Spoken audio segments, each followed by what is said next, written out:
support. The maestro, please! Alright, it's time for some album analysis.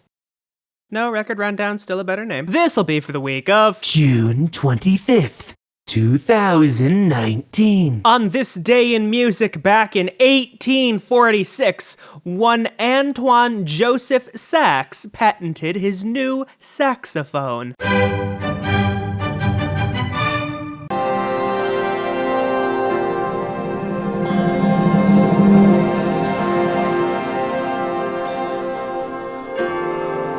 The follow-up to the Grammy Award-winning Become Ocean, John Luther Adams and his Become Desert, premiered by the Seattle Symphony under Ludovic Morlot, who also premiered Become Ocean. Now, if you're not into the classical contemporary music scene, this is really just going to be 40 minutes of atmospheric desert music, I guess.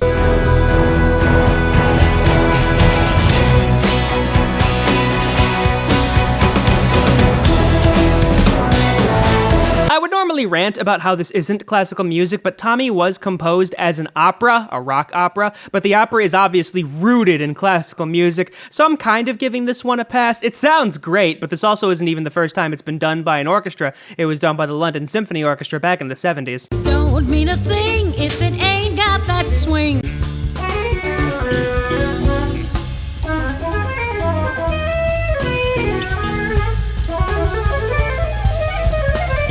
Allan Holdsworth is a great guitarist, but he's mostly known for performing on the Synthax, which we just heard. It's essentially a MIDI controller in the shape of a guitar, as opposed to a keyboard. It's also weird that legacy recordings are starting to come out from When I've Been Alive, but I guess this isn't even the first one we've had of that.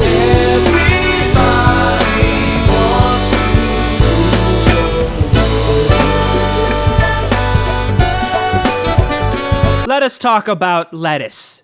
Jokes. Now, while their covers are good, this album has a lot of their original material as well, and I encourage you to check it out as, in my opinion, I find it much more fascinating. Not saying that their covers are bad, I just prefer their original material a lot more.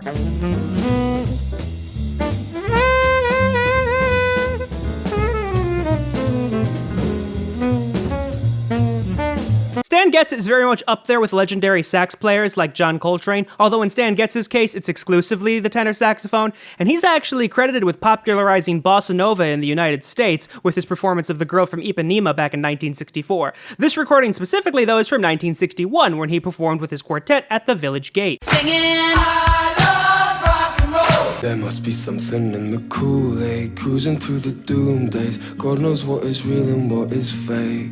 Last couple years have been a mad trip. While the sound is still very typical of Bastille in the indie pop category, if you dive into the theme, this is actually a concept album, each track representing a certain point in one day. And if you dig into it even further, it starts to sound like it's some sort of modern psychedelic rock trope. Tonight the western stars are shining bright again.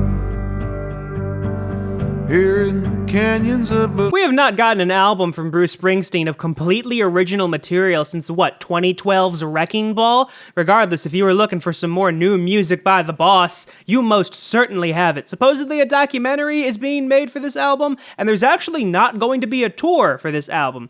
Supposedly he's going to be working on another album with the E Street Band. It's bigger than hip-hop, hip-hop. What, it's been 3 weeks since we've had something to talk about here? That's not saying new R&B and hip-hop albums aren't being released, they're just not getting into the top 5, because apparently everyone just can't compete with Khalid's Free Spirit.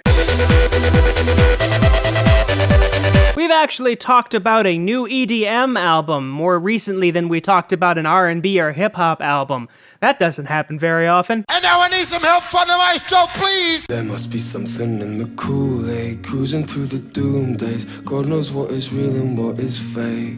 Last couple years have been a mad trip. If you're interested in finding more about the theme of this album, you can go to the Doomdays Society website, doomdaysociety.com, if you really just want to get enveloped in this music. I'm a sucker for you. Say the word and I'll go anywhere blindly. I'm a sucker for Honestly, I'm surprised this dropped as much as it did. I was expecting this to, just top the charts for a while since it's been so long. Why do you know? Why aren't you scared of me? Why do you care for me? when we all fall asleep, where do we go? Gonna keep relying on the tour for this one. I ran out of stuff to talk about weeks ago. It's been up here for 3 months. She's in Sweden. Tonight the western stars are shining bright again. Here in the canyons above. It's very much a warm album, so it's very good for the summer, but like a calm summer day. And Bruce Springsteen is getting really good at these sort of orchestral, cinematically styled arrangements with his music, and I'm all for it. I took a sip and had a dream, and I woke up in magazine. If anyone ever thought that Madonna couldn't be Madonna anymore, especially since like Lady Gaga has been around, boy, you'd be wrong. The Queen of Pop has certainly proven that she is still the Queen of Pop. Boy, with Bruce Springsteen and Madonna topping the charts, I have no idea what year it is anymore. Regardless, enjoy the music. And now I need some help out of my stove, please. My stove.